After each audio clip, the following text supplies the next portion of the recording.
नमस्कार, मैं प्राध्यापक डॉक्टर भाऊसाहेब नळे, हिंदी विभाग सुंदरराव सोलंके महाविद्यालय से उपस्थित हूँ और आज मैं आपके सामने बीए तृतीय वर्ष के पाठ्यक्रम में समाविष्ट कहानी समांतर रेखाएं पर चर्चा करने के लिए उपस्थित हूँ।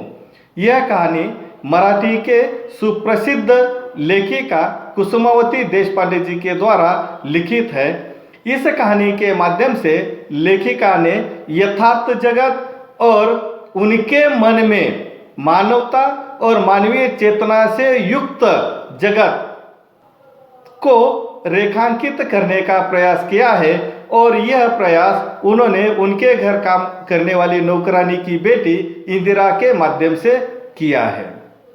इंदिरा की उम्र लगभग 3-4 साल या 5-6 साल की है और वह अपने माँ के साथ घर घर घूमती हुई देखने के लिए मिलती है। जिस उम्र में उसने पढ़ाई लिखाई करनी चाहिए, ऐसी उम्र में वह पढ़ाई लिखाई करने की बजाय अपने माँ के साथ घूम रही है और उसे देखकर लेखिका के मन में कई प्रश्न निर्माण हो जाते हैं।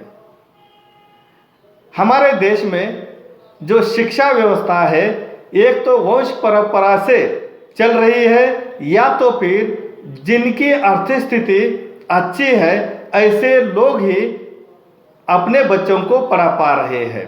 इंदिरा के पास न वंश परंपरा से शिक्षा थी, न उनकी आर्थिक स्थिति इतनी अच्छी थी कि वह अपनी बच्ची को किसी अच्छी सी स्कूल में पढ़ाई लिखाई के लिए भेज दे। इन दोनों से वंचित इंदिरा जो है वह अपने माँ के साथ घूमती हुई हमें देखने के लिए मिलती है। जब वह लेखिका के घर पहुँचती है तो लेखिका के जो बच्चे हैं वे बच्चे कई प्रकार के जो खिलौने हैं उन खिलौनों के साथ खेलते हुए देखने के लिए मिलते हैं। इंदिरा दूर से ही उन बच्चों को खेलते हुए देखती है। उन खिलौनों के साथ खेलने की उसकी इच्छा है, लेकिन वे बच्चे उसे अपने साथ खेलने के लिए ले नहीं रहे। ऐसे में उसकी जो अतृप्त इच्छाएं हैं वह मन में ही दबी की दबी रह जाती है। ऐसे समय में वह जब लेखिका के बच्चे जब पढ़ने लिखने के लिए स्कूल चले जाते हैं तब इंदिरा जो है चोरी छुपे उन बच्चों के खिलौने जिस रूम में रखे हुए हैं उस रूम में पहुंचती है। उन खिलौनों को अपने पास लेती है, हाथ लगाती है, उनके साथ खेलती रहती है और बच्चों का स्कूल से आने का समय होने के पहले ही वह उस रूम से बाहर निकल जाती है। दूसरी महत्वपूर्ण बात यह है कि जब माँ घर का काम करती रहती है ऐसे समय में यह बच्ची जो बाहर बगीचा है उस बगीचा में घूमती रहती है, लकड़ियां इकट्ठा करती रहती है, फूल पौधों को निहारती रहती है। इतना ही नहीं तो उस घर के सामने से जो भी कचरा उठाने वाले जो बच्चे रहते हैं उन बच्चों को आता जाता देखती है, उन बच्चों को गुहारती है, उन बच्चों पर गुस्से की नज़र से देखती रहती है, मानो कि उस घर की वह मालकिन है। इस तरह का भाव जो है वह भाव हमें उस बच्ची में देखने के लिए मिलता है। कभी कभी जब अकेलेपन से उब जाती थी तब वह बगीचे में ही घरौंदे बनाने का काम करती थी। सुंदर अच्छे अच्छे घरौंदे वह बनाती थी। अपना मन अपना दिल जो है वह बहलाने का एक प्रकार से वह काम करती रहती है। एक दिन ऐसे ही कुसुमावती देशपांडे के बच्चे स्कूल से घर आए और गोरियां खेलने लगे। अब यह दूर खड़ी थी और उन बच्चों को गोरियां खेलते हुए देखती है। अब उसके मन में इच्छा थी कि उन गोरियों के साथ वह खेले, उन गोरियों को अपने पास ले ले, लेकिन ये बच्चे जो है जब भी इंदिरा उनके पास जाती थी तो बच्चे उसको दुत्कारते थे, बच्चे उसको वहाँ से भगाते थे या बच्चे उसे हमेशा अपने से दूर खड़े रहने के लिए कहते थे। तो वह जो अतृप्त इच्छा है वह उसके मन में वैसी की वैसी रही। एक दिन जब बच्चे खेल रहे थे तो खेलते खेलते एक गोरी जो है वह बहुत दूर चली जाती है। इंदिरा की नज़र उस गोरी पर थी। बच्चे इधर उधर ढूंढ रहे थे। ऐसे में वह बड़ी चालाकी से उस गोरी को उठाती है और अपने मुट्ठी में बंद कर देती है। अब कुसुमावती के जो बच्चे हैं उन बच्चों ने देखा कि इंदिरा जो है उसने गोरी उठाई है और अपने मुट्ठी में रखी है। तो बच्चे जो है उसको मांगने के लिए चले जाते हैं, लेकिन इंदिरा जो है वह गोरी उसको लौटाती नहीं है, बल्कि उनके साथ ही झगड़ा करने के लिए वह तैयार हो जाती है। अब इंदिरा का जो वह रूप है वह रूप देखकर बच्चे इंदिरा की शिकायत करने के लिए अपनी माँ अर्थात कुसुमावती देशपांडे जी के पास पहुँचते हैं। अब इंदिरा को पता था कि बच्चे जो है वो उनके माँ के पास गए हैं और जब उनकी माँ मुझे बुलाएगी, डांटेगी, गोरियाँ मुझसे छीन लेगी, ऐसे में वह गोरी जो है वह बगीचे में कहीं रख देती है और बुलावा आने पर इंदिरा जो है वह कुसुमावती देशपांडे जी के सामने उपस्थित हो जाती है। कुसुमावती देशपांडे बार बार इंदिरा से पूछती रहती है कि क्या तुमने गोरियां चुराई है। बार बार पूछने के बाद इंदिरा जो है वह बड़ी चालाकी से कहती है कि हाँ मैंने तो ली थी लेकिन गुम हो गई है। ये जो चालाकी है उस चालाकी के पीछे इंदिरा की मानसिकता यह थी कि अगर मैंने हाँ किया तो वह गोरी मुझे लौटानी पड़ेगी और जब मैं उस गोरी को लौटाऊंगी तो वह मुझे खेलने के लिए नहीं मिलेगी।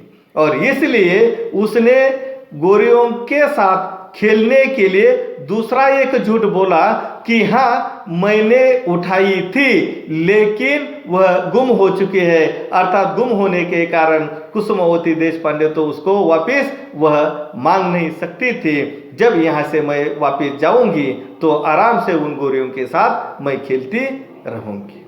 यही सोचकर उन्होंने इस तरह का जवाब दिया था। कुसुमावती देशपांडे जी ने उसका हाँ मैंने ली थी लेकिन कहीं गुम हो गई है इस तरह का उत्तर जब सुना तब वह चौंक गई। उसके मन में कई प्रकार के प्रश्न उपस्थित हुए। उसने दिया हुआ उत्तर और चोरी की घटना ने कुसुमावती देशपांडे जी के मन में कई प्रकार के प्रश्न निर्माण किए। एक, यह बच्ची अगर ऐसे ही रही तो उसका भविष्य उसे कहाँ ले जाएगा। और दूसरा, एक मानसिक चेतना पर एक आदर्श सृष्टि जो है वह कुसुमावती देशपांडे जी के मन में निर्माण हो जाती है जो मानवीय चेतना से युक्त है, न कि कल्पना या वायवीयता हमें उसमें देखने के लिए मिलती है।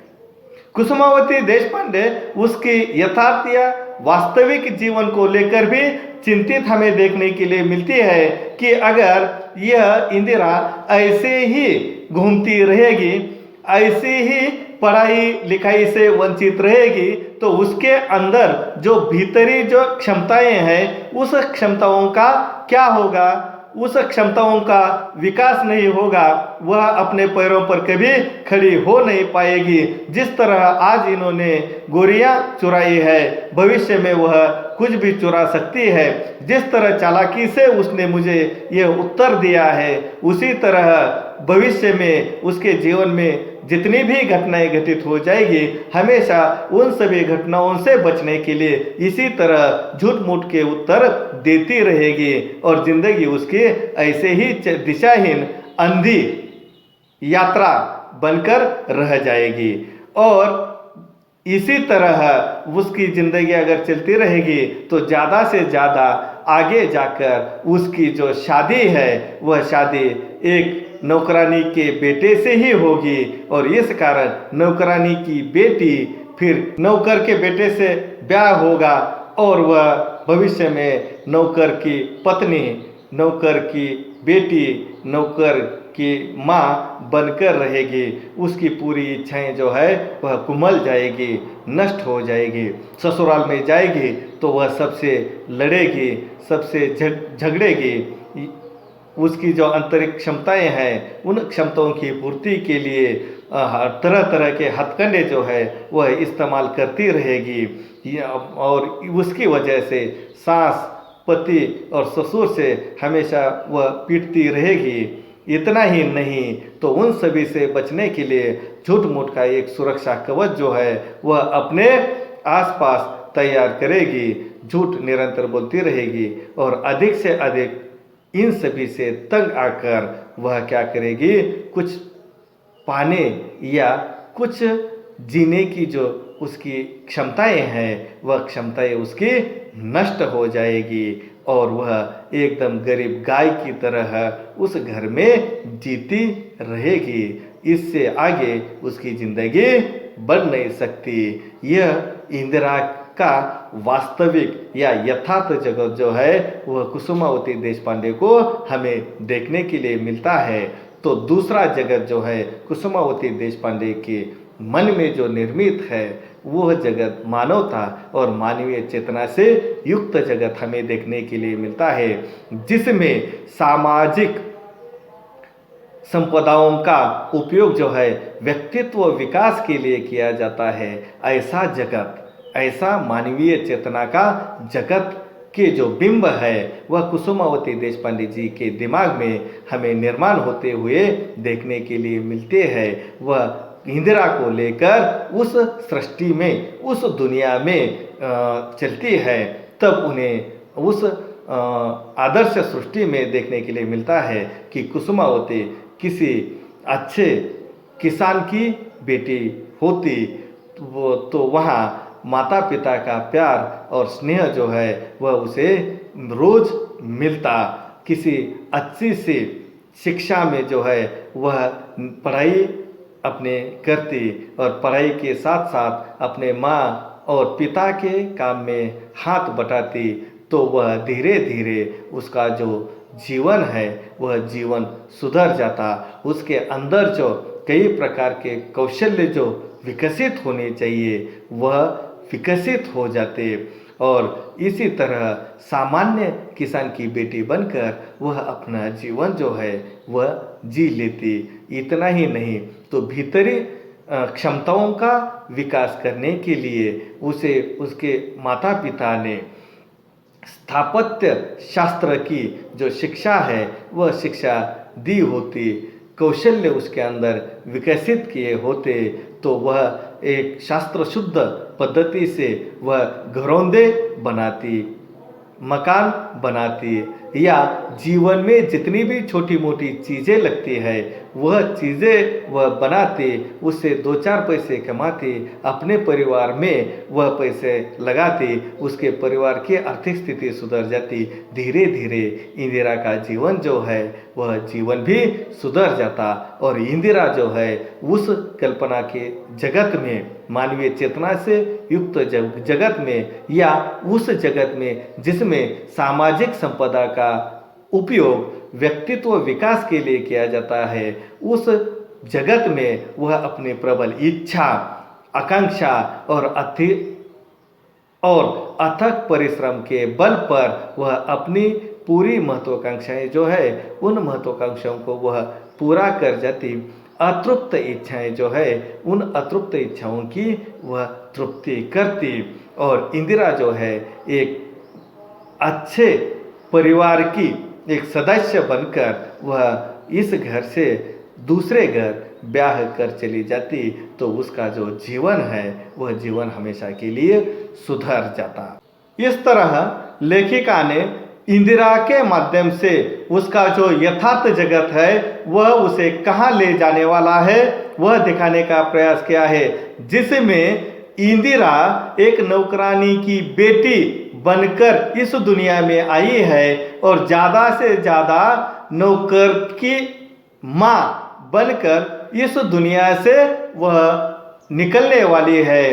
तो ये जो अक्ष है, इसमें उसके जीवन में किसी भी तरह का परिवर्तन जो है वह होता हुआ हमें देखने के लिए नहीं मिल रहा, जो आज की हम सबकी सच्चाई है, जिसे कोई भी नकार नहीं सकता।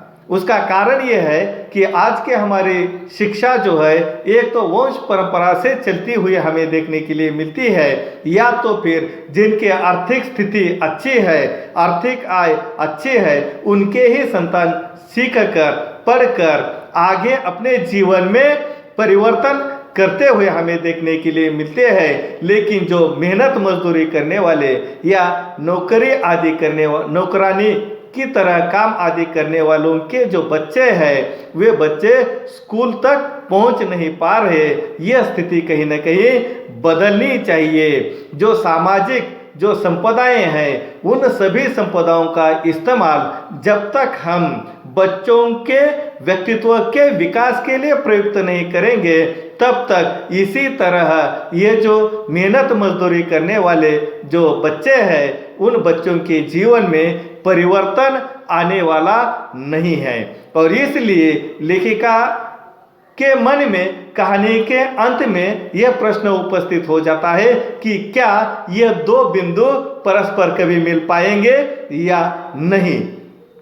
तो आज की स्थिति देखते हुए या वर्तमान को देखते हुए ये दो बिंदु मिलने की संभावना जो है वह न के बराबर हमें लगती है। इसमें परिवर्तन करने के लिए हमें एक ठोस कार्यक्रम या योजना बनाने की आवश्यकता है, और यह योजना केवल बनाने से काम चलने वाला नहीं है। तो हमारे अंदर वह उसे कार्यान्वित करने के लिए जो इच्छा चाहिए, वह इच्छा भी होनी चाहिए। परिश्रम करने की ताकत जो है, वह ताकत भी हमारे अंदर होनी चाहिए। जब हम प्रबल इच्छा और पूरी क्षमता के साथ ये सामाजिक संपदाओं का उपयोग व्यक्तित्व विकास के लिए करेंगे, तभी जाकर इन बच्चों का भविष्य सुधरने वाला है। नहीं तो जैसे आए थे वैसे ही यह चले जाने वाले हैं। इनके जीवन में कोई भी बदलाव आने वाला नहीं है। इसी बात की ओर यह कहानी जो है वह संकेत करती हुई हमें देखने के लिए मिलती है। दूसरी महत्वपूर्ण बात यह है कि बच्चों में अलग अलग कौशल्य होते हैं। उन कौशलों को शिक्षा के माध्यम से ही विकसित किया जाता है। लेकिन आज बच्चों को जो अलग अलग कौशल्य बच्चों के अंदर विकसित करने चाहिए, वे कौशल्य भी विकसित हो नहीं पा रहे। और इस कारण आज बच्चे जो कुछ पढ़े लिखे हमें थोड़े बहुत देखने के लिए मिलते हैं, वे भी किसी भी प्रकार का काम करते हुए हमें देखने के लिए नहीं मिल रहे, या तो फिर वह उस शिक्षा को पाकर अपने पैरों पर खड़े होते हुए भी हमें देखने के लिए नहीं मिल रहे। जो हमारे जीवन की आवश्यकताएं हैं, उन आवश्यकताओं को पूरा करने वाले कौशल्य अगर बच्चों के अंदर विकसित किए जाएंगे, तो उसके माध्यम से दो पैसे उनको भी मिलेंगे और हमें भी दो चीज़ें कम पैसों में मिलेगी। और जब इस तरह का परिवर्तन जो है वह शिक्षा व्यवस्था में हो जाएगा, तब या तभी ही इंदिरा जैसे बच्चों के जीवन में परिवर्तन होने वाला है। उनका भविष्य जो है वह उज्जवल होने वाला है। और इस दिशा में हमें काम करने की आवश्यकता है। तभी जाकर जो लेखिका के मन में प्रश्न चिन्ह अंकित हुआ है, उस प्रश्न चिन्ह को हम मिटाकर आश्वस्त कर सकते हैं। तो इस दृष्टि से इस कहानी को हमें पढ़ने की आवश्यकता है, देखने की आवश्यकता है, समझने की आवश्यकता है। ऐसे कई बिंदु है जिसके माध्यम से लेखिका ने इंदिरा का जो वास्तविक जगत है, उस वास्तविक जगत को प्रकाश में लाने का प्रयास किया है। और कुछ ऐसे बिंदु है जिसके माध्यम से उनकी जो आदर्श जगत की जो सृष्टि है, उस सृष्टि को और मजबूत करने वाले जो बिंदु है, वह बिंदु भी हमें इस कथा में हमें देखने के लिए मिलते हैं। सभी प्रकार की सीमाओं को ध्यान में रखते हुए आज इतना ही काफ़ी है। इस दृष्टि से इस कथा को पढ़ने की तथा समझने की आवश्यकता है। धन्यवाद।